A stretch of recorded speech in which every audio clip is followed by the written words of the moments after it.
Mais tout de suite à 8h07, on va revenir sur la possible fin du retrait de points pour les excès de vitesse de moins de 5 km/h. C'est en tout cas pour l'instant une piste de réflexion du ministre de l'Intérieur Gérald Darmanin. On en parle. Bonjour Maître Vincent Julet-Parade. Oui, bonjour. Merci d'être avec nous ce matin. Vous êtes avocat spécialisé dans la défense des victimes d'accidents de la route.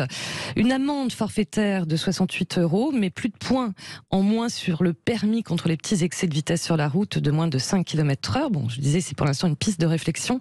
Et ce serait forcément une décision très populaire. Pour vous, c'est tout simplement une mesure électoraliste à la veille des législatives ? On va dire que la temporalité de l'annonce de la réflexion lancée par le ministre de l'Intérieur peut nous faire penser que c'est une mesure purement électoraliste. On a 15 jours des législatives. On va chercher le conducteur électeur et son bulletin de vote.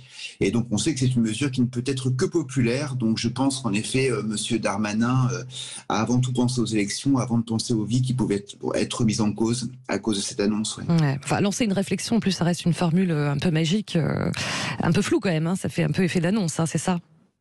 Oui, tout à fait. Mais c'est... On met le sujet sur la table, mais on ne vous garantit pas qu'on va le faire.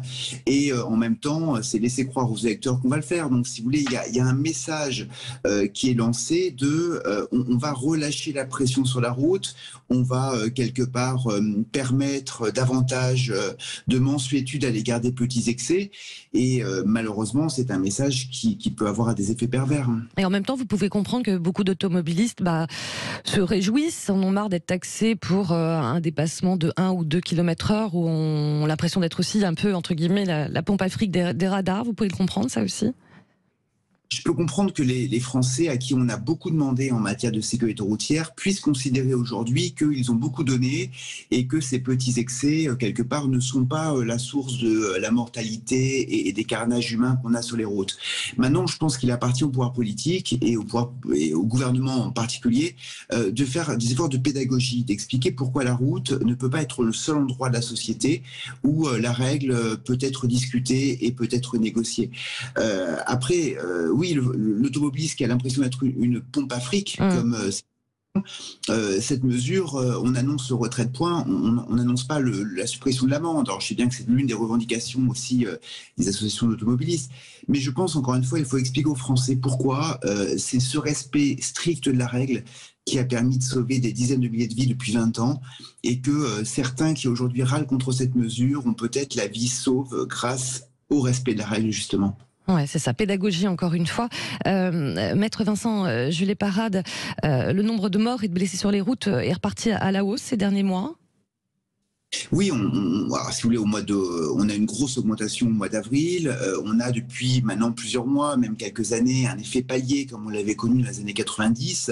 Je pense que cela doit nous amener, encore une fois, non pas à relâcher la pression, mais peut-être également en maintenant la pression à réfléchir à d'autres pistes d'action. Ça veut dire que la France a besoin d'une politique globale de sécurité routière, qu'on redonne de la cohérence à cette politique, comme avait su le faire Jacques Chirac et Jean-Pierre Raffarin en 2002, mais surtout qu'on ne croit pas que relancer la politique de sécurité routière, c'est renoncer aux moyens qui ont permis de sauver des vies. Ce serait une très grave erreur, et je pense que M. Darmanin a eu des déclarations qui peuvent être lourdes de conséquences, et qu'il appartiendra à la Première ministre et au Président de la République d'arbitrer, parce que le sujet est trop grave. Oui, il y a d'autres sujets que la vitesse.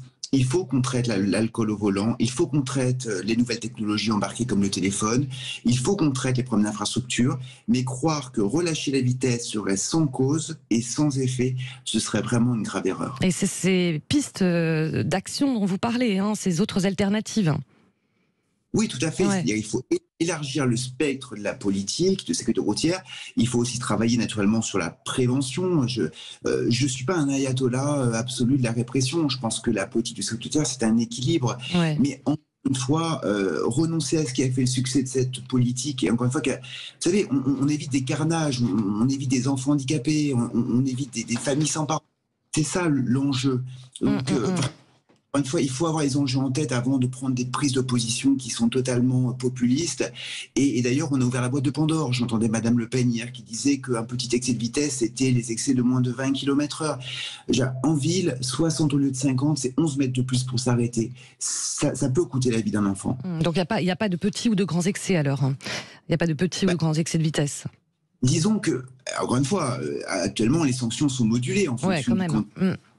Mais ce que je veux dire, c'est qu'il y a une règle, et quand Jacques Chirac, en 2002, décide que la France ne peut plus être la langue rouge en matière d'insécurité routière, avant tout, la première volonté qu'il a eue, c'est de dire il y a une règle sur la route, il faut qu'on l'applique.